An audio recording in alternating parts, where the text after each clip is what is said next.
আল্লাহকে নারাজ করে এমন জিনিসের অনুসরণ যদি করেন, মানে একটা বিষয় আল্লাহকে নারাজ করে কিন্তু আপনি এটার অনুসরণ করেন, একটা বিষয়ে আল্লাহ সন্তুষ্ট কিন্তু এই বিষয়টা আপনি অসন্তুষ্ট।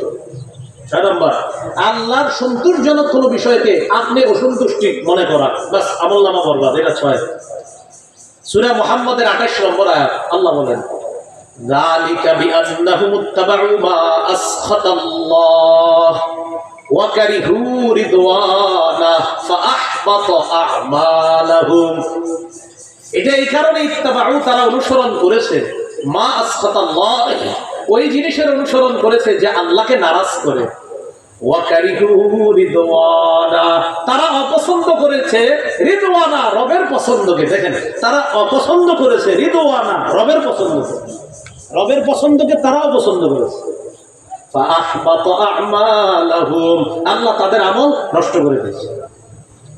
তাহলে 5 নাম্বার, রবের দ্বীনকে অপছন্দ করলে আমল বরবাদ। 6 নাম্বার, রবকে নারাজ করে এমন জিনিস যদি পছন্দ করেন আপনি, আমল বরবাদ। 7 নাম্বার, আল্লাহর রাস্তায় যদি ইমানদারদেরকে কেউ বাধা দেয়, তার আমল নামাও বরবাদ। সূরা মুহাম্মদের 32 নম্বর আয়াতে আল্লাহ বলেন, ইন্নাল্লাযীনা কাফারু ওয়া সাদ্দু আন সাবিলিল্লাহ ওয়া শাক্কুর রাসূল মিন বা'দি মা তাবায়্যানা লাহুমুল হুদা লা ইয়াদুররুল্লাহা শাইআ ওয়া সায়ুহবিতু আ'মালাহুম।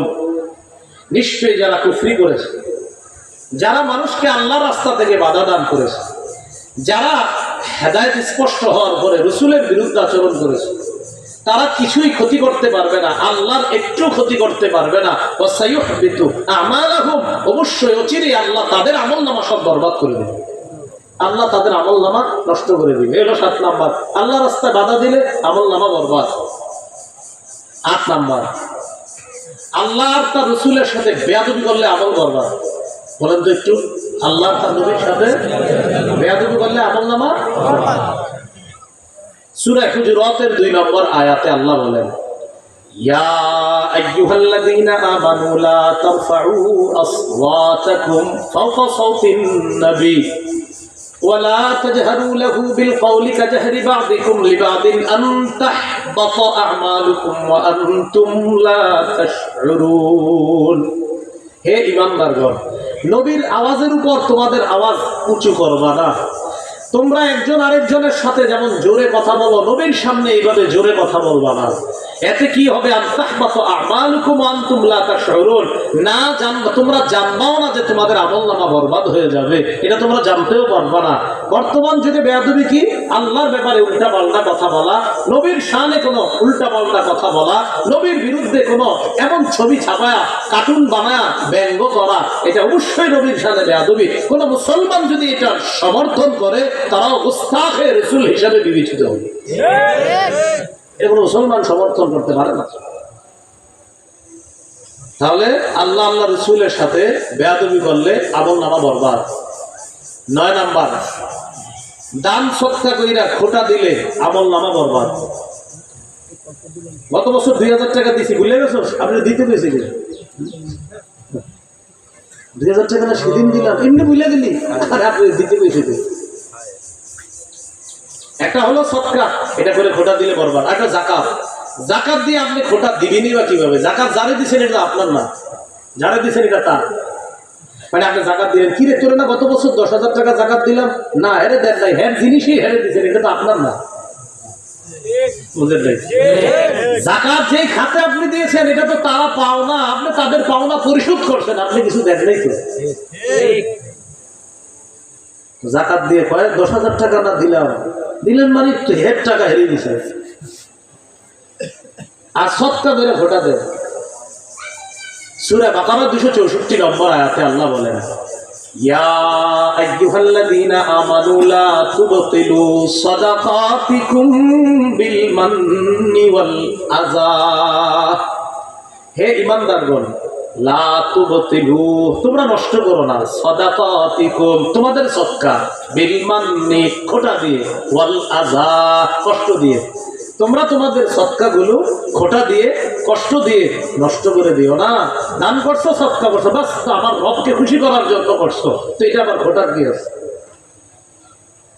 10 নাম্বার আমল নামা বরবাদ হয়, এটা আমার সাথে একটু বলেন। বলেন, আল্লাহর ব্যাপারে অমূলক কথা বললে, আজাইরা কথা বললে আমল নামা বরবাদ।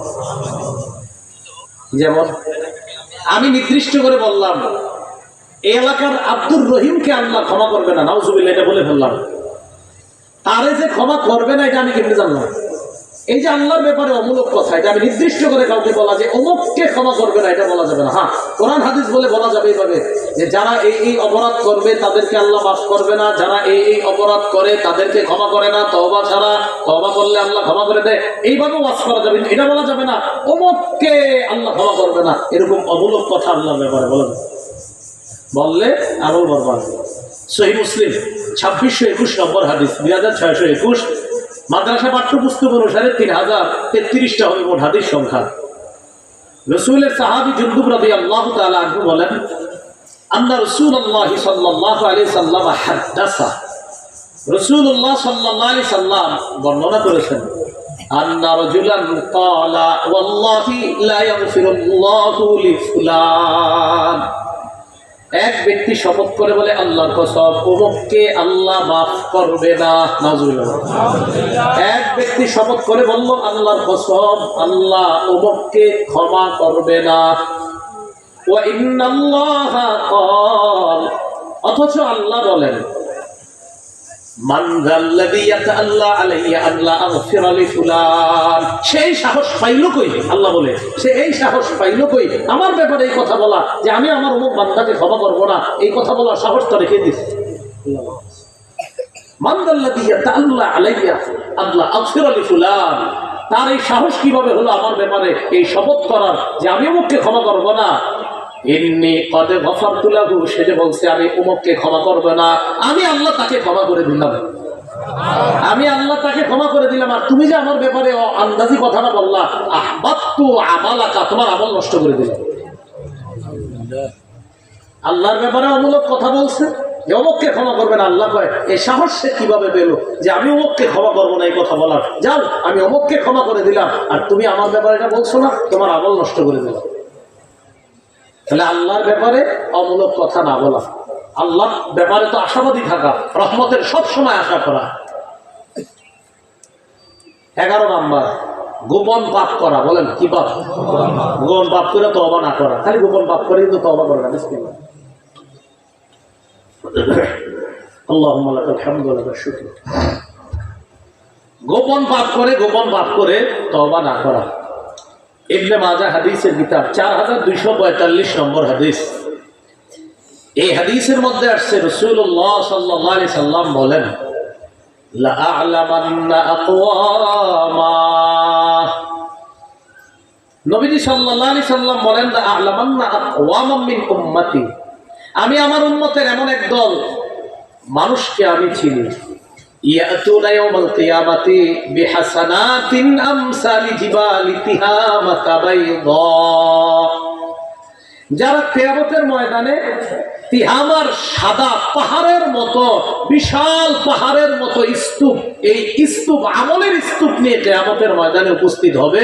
তিহামা এলাকার বিশাল বড় বড় সাদা পাহাড়ের মতো, শুভ্র পাহাড়ের মতো আমলের পাহাড় নিয়ে তারা কিয়ামতের মাঠে আসবে, আমলের পাহাড়। কিন্তু আসার পর কি হবে? ফায়াজআলুহা আল্লাহু হাবাআম মানসুরা, আল্লাহ তাদের আমলগুলা বিক্ষিপ্ত ধুলি করার মতো বানায় দিবেন।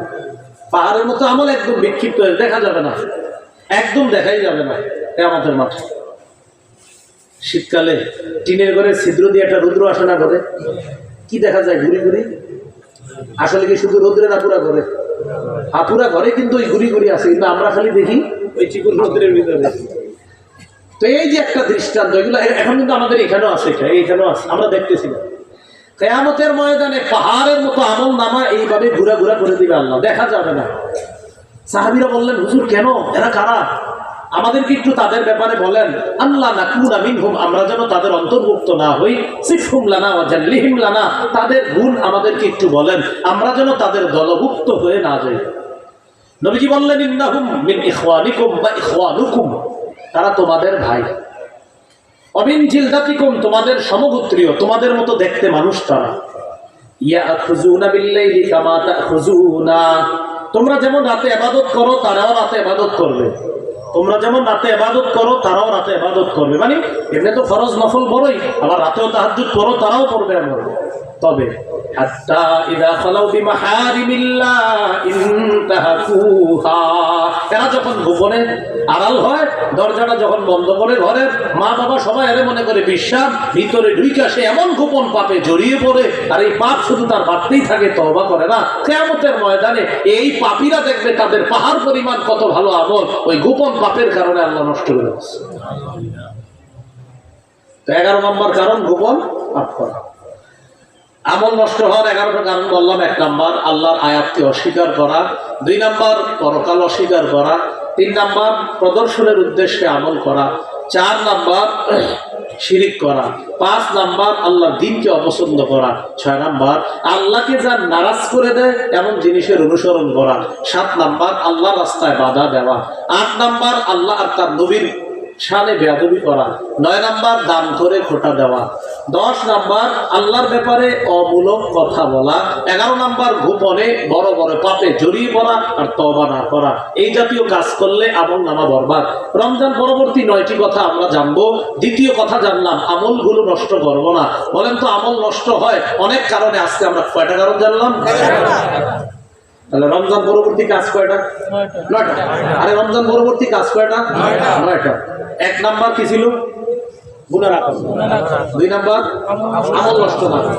এইবার শুনেন 3 নাম্বার হেদায়েতের মোকাবেলায় পথভ্রষ্টতা গ্রহণ না করা। রমজানে যে হেদায়েত পেয়েছি, হেদায়েত মানে আমরা আশাবাদী যে আল্লাহ আমাদেরকে হেদায়েতের উপর রাখছেন বলেই রমজানে রোজা রাখতে পারছি। আমরা আশাবাদী যে রমজানের পরেও এই জাতীয় একটা অনুষ্ঠান, ধর্মীয় অনুষ্ঠানে আল্লাহ আসার তৌফিক দান করছে। আশাবাদী যে আমরা হেদায়েতের উপর আসি বলে আল্লাহ আনছে, এটা আল্লাহর কাছে আমরা আশাবাদী। তো এই যে আপনার হেদায়েত, এই হেদায়েতের মোকাবেলায় পথভ্রষ্টতা গ্রহণ না করা। মুসা নবীর জামানায় এক ব্যক্তি ছিল, তার নাম বালআম, দোয়া করলেই কবুল। মুসা নবী জাব্বারিন, প্রতাপশালী রাজা, জালেম বাদশাদের বিরুদ্ধে লড়াই করতে গেলেন। তারা কিভাবে জানতে পারছে যে মুসা নবীর সাথে পেরে ওঠা যাবে না, আমাদেরকে সাইজ করে দিবে? কি করা যায়? বালআম নামে এক লোক আছে, উনি দোয়া করলেই কবুল, চলো তার কাছে যাই। লম্বা আলোচনা। বালআমের কাছে গেছে, তুমি মুসার বিরুদ্ধে বদদোয়া করো। তিনি বললেন, তিনি বুঝছেন দেখো নবীর বিরুদ্ধে বদদোয়া করলে কবুল তো হবে না, উল্টা আমি ধ্বংস হবো। লোক দেখাইছে দুনিয়ার, তার বিবিরি দিয়ে অডেল সম্পত্তির লোক দেখাইছে। এক পর্যায়ে তার রাজি করায় পাহাড়ের উপর উঠেছে, বদদোয়া করছে, জিহ্বাটা বের হয়ে গেছে কুকুরের মতো। তার কাছে হেদায়েত ছিল, দুনিয়ার কামাই করতে গিয়ে হেদায়েতের মোকাবেলায় মানুষের চাপে, দুনিয়ার লোভে পথভ্রষ্টতা গ্রহণ করে নিল। সূরা আরাফের 175, 176 নম্বর আয়াতে আল্লাহ বলেন, ওয়াতলু আলাইহিম নাবাল্লাযী আতাইনাহু আয়াতিনা ফানসালাখা মিনহা ফাতবাহু শাইতানু ফাকানা মিনাল গাবিন। নবী আপনি ওই ব্যক্তির আলোচনা করেন, মানুষকে শোনায় দেন ওই ব্যক্তির ঘটনা, যে ব্যক্তিকে আমি আমার নিদর্শন দিয়েছিলাম। কাকে? ওই যে বালআম। এই বালআমের ঘটনা শোনান। ফানসালাখা মিনহা, সে এর থেকে বিচ্যুত হয়ে গেল। ফাতবাহু শাইতান, শয়তান তার পিছু নিল। ফাকানা মিনাল গাবিন, সে পথভ্রষ্টদের অন্তর্ভুক্ত হয়ে গেল। ওয়ালাউ শি'না লারাফা'নাহু বিহা ওয়ালাকিন্নাহু আখলাদা ইলাল আরদ, আমি আল্লাহ চাইলে আমার নিদর্শনাবলীর মাধ্যমে তার মর্যাদা আরো বাড়াইতে পারতাম, কিন্তু সে দুনিয়ার প্রতি ঝুঁকে পড়েছে। আখলাদা ইলাল আরদ, দুনিয়ার প্রতি ঝুঁকে পড়েছে। টাকা টাকা টাকার প্রতি, অর্থের প্রতি, অঢেল সম্পত্তির প্রতি ঢুকে পড়েছে। হেদায়েতের মোকাবেলায় পথভ্রষ্টতা গ্রহণ করছে। ওয়াত্তাবা হাওয়া, কুপ্রবৃত্তির অনুসরণ করছে। তো আল্লাহ রাব্বুল আলামিন বলেন, এই ব্যক্তির দৃষ্টান্ত কেমন? ফামাসালুহু কামাসালিল কালব, তার দৃষ্টান্ত কুকুরের মতো। তার জিহ্বাটা কুকুরের মতোই বের হয়ে গেছে। কেউ বলেছে শুকুরের মতো, একদম নাভি পর্যন্ত শুকুরের মতো। এটা অনেক মুফাসসিরিন কেরাম লেখেন। তো আল্লাহ বলেন ফামাসালুহু কামাসালিল কালব ইন তাহমিল আলাইহি ইয়ালহাস আও তাতরুকহু ইয়ালহাস। কুকুরের উপর তুমি বোঝা দাও, তাও জিহ্বাটা বের করে হাঁপাইতে থাকবে। বোঝা না দিলেও সে জিহ্বা বের করে খালি হাঁপাইতে থাকবে। এই বালআম হয়ে গেছে ওই কুকুরের মতো। আল্লাহ আমাদের সকলকে মরণ পর্যন্ত হেদায়েতের উপর অটল থাকার তৌফিক দান করুন। তাহলে রমজান পরবর্তী তৃতীয় কাজ হেদায়েতের মোকাবেলায় পথভ্রষ্টতা গ্রহণ না করা। তাই বেশি বেশি এই দোয়া করা, ইহদিনাস সিরাতাল মুস্তাকিম। পড়েন তো, ইহদিনাস সিরাতাল মুস্তাকিম। আরেকটা দোয়া আছে, যদি পারেন একটু করতে পারেন। আরবিটা বলছি, এরপরে বাংলা বলি। আল্লাহুম্মা মুকাল্লিবাল কুলুব সাব্বিত কলবি আলা দীনিক। আল্লাহুম্মা মুকাল্লিবাল কুলুব সাব্বিত কলবি আলা দীনিক। ইয়া মুসাররিফাল কুলুব সাররিফ কলবি আলা তাআতিক। কোন কোন রিওয়ায়াতে আসছে এইভাবে, সাররিফ কুলুবানা আলা তাআতিক। তো যাই হোক, আপনি এইভাবে বলতে পারেন আল্লাহকে, হে অন্তরের পরিবর্তনকারী। বাংলাটা এরকম, হে, আজকে থেকে আপনারা আরবিটা না পারলে বাংলা আল্লাহকে বলবেন, হে অন্তর সমূহের পরিবর্তনকারী, আমার অন্তরটা আপনি দ্বীনের উপর অটল রেখেন। হ্যাঁ, দ্বীনের উপর অটল রেখে হেদায়েতের উপর থাকা দোয়া। এ হলো 3 নম্বর। রমজান পরবর্তী চতুর্থ কাজ, শয়তান থেকে সতর্ক থাকা। আর থেকে গত 30 দিন আটক ছিল, মেজাজ কিন্তু খুব খারাপ, পুরো হিটে আছে এখন পাওয়ার। আর এতদিন দায়িত্ব পালন করতে পারে নাই। এখন এই যে আমি বয়ান করতেছি না, কিন্তু সব দেখতেছে, শুনতেছে, আর মেজাজ খারাপ করতেছে। এই ওয়ার্ডটা করার দরকার ছিল কি? হ্যাঁ, এরকম করতেছে। শয়তান থেকে সতর্ক থাকা ও কিন্তু মারাত্মক। আপনারা আমাদের মাফ করতেছে যে আপনারা আর যারা আয়োজন করছেন মাহফিলের এক উপরে এখন না করছে, আপনারা কি দরকার? এতদিন ইবাদত করছেন, হয় নাই, এখন আবার এই মাহফিলের দরকার। সূরা ফাতিরের 6 নম্বর আয়াত বেশ পড়া। আল্লাহ বলেন, ইন্নাশ শায়তানা লাকুম আদুউন। শয়তান তোমাদের শত্রু, ফাত্তাখিযুহু আদুওয়া, তাকে শত্রু হিসাবে গ্রহণ করো। কি হিসাবে গ্রহণ করতে বলছে? এবার আপনারা একটু সবাই দিল থেকে বলেন, আল্লাহ আমরা শয়তানকে শত্রু হিসাবেই গ্রহণ করে নিলাম। আল্লাহ কি বললেন? শয়তান তোমাদের শত্রু, তাকে শত্রু হিসাবে গ্রহণ করো। তা আমরাও বলতেছি, আল্লাহ শয়তানকে আমরা শত্রু হিসাবেই গ্রহণ করো। সূরা আরাফের 27 নম্বর আয়াত। এই আয়াতের মধ্যে আল্লাহ রাব্বুল আলামিন বলেন, ইয়া বানি আদামা লা ইয়াফতিনান্নাকুমুশ শাইতান কামা আখরাজা আবাওয়াইকুম মিনাল জান্নাতি ইয়ানজিউ আনহুমা লিবাসাহুমা লিউরিয়াহুমা সাওআতিহিমা। হে আদম সন্তান, শয়তান যেন তোমাদেরকে বিভ্রান্তিতে না ফেলায়, ফিতনার মধ্যে না ফেলায়। যেমনি ভাবে তোমাদের আব্বা আম্মা হাওয়া আদম আলাইহিমাস সালাতু ওয়াস সালাম তাদেরকে জান্নাত থেকে বের করেছে, ইয়ানজিউ আনহুমা লিবাসাহুমা, তাদের কাপড় টেনে ধরছে, লিউরিয়াহুমা সাওআতিহিমা, একজন আরেকজনের লজ্জাস্থান দেখানোর জন্য, নির্লজ্জতা প্রদর্শনের জন্য ইবলিস তাদের কাপড় ধরে রেখেছিল। তো আল্লাহ বলেন, ইন্নাহু ইয়ারাকুম হুয়া ওয়া কাবিলুহু। দেখেন কি বলতেছে, শয়তান আর তার সাঙ্গপাঙ্গরা তোমাদেরকে দেখে, মিন হাইসু লা তারাউনাহুম, এমন জায়গা, এমন স্থান, এমন ভাবে দেখে শয়তান, লা তারাউনাহুম, তোমরা দেখো না। আমি আগেই বললাম, শয়তান আমগুলো দেখতেছে এখন, আর মেজাজও খারাপ করতেছে, এ দেখতেছে। তো আল্লাহ বলতেছে, লা তারাউনাহুম, তোমরা দেখো না, সে দেখে। সহিহ বুখারীর বর্ণনা 2032 নম্বর হাদিস। সফিয়া রাদিয়াল্লাহু তাআলা আনহা নবীজির সাথে সাক্ষাৎ করতে আসছে মসজিদে, সম্পর্কে বিবি। তো একজন দেখে বলছে নবীজির স্ত্রীকে, দেখার পর নবীজি আবার ওই ব্যক্তিকে বললেন, এই শোনো, আমি যার সাথে কথা বলছি তুমি কিন্তু মনে করো না এটা কোনো নারী, এটা আমার বিবি সফিয়া, তোমাদের আম্মাজান সফিয়া। চিন্তা করছেন নি? মানে নবীজি চিন্তা করলেন, তার ভিতরে চিন্তা আসতে পারে, আচ্ছা নবী কোন নারীর সাথে কথা বলছে? নবীজি বলে, এই শোনো, এটা আমার বিবি সফিয়া। এখন তো আমরা হুজুর আবার বিপদে, বিবি নিয়ে কোথাও গেল, আপনার সাথে আপনার অনেক বাচ্চা 4-5 জন যা আছে সব নিয়ে দেখছিল।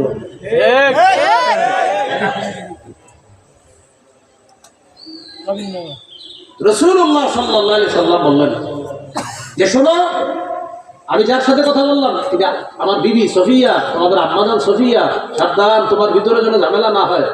নবীজি সাথে সাথে বললেন, ইন্না শায়তানা ইয়াজরি মিনাল ইনসানি মাজরাদ দাম, শয়তান মানুষের রক্ত চলাচলের জায়গায় চলে, তোমার চলাচলের জায়গায়ও চলতে পারে। শয়তান উল্টা পাল্টা তোমারে বুঝাইতে পারে, না না সফিয়া আমার বিবি, তোমাদের আম্মাজান।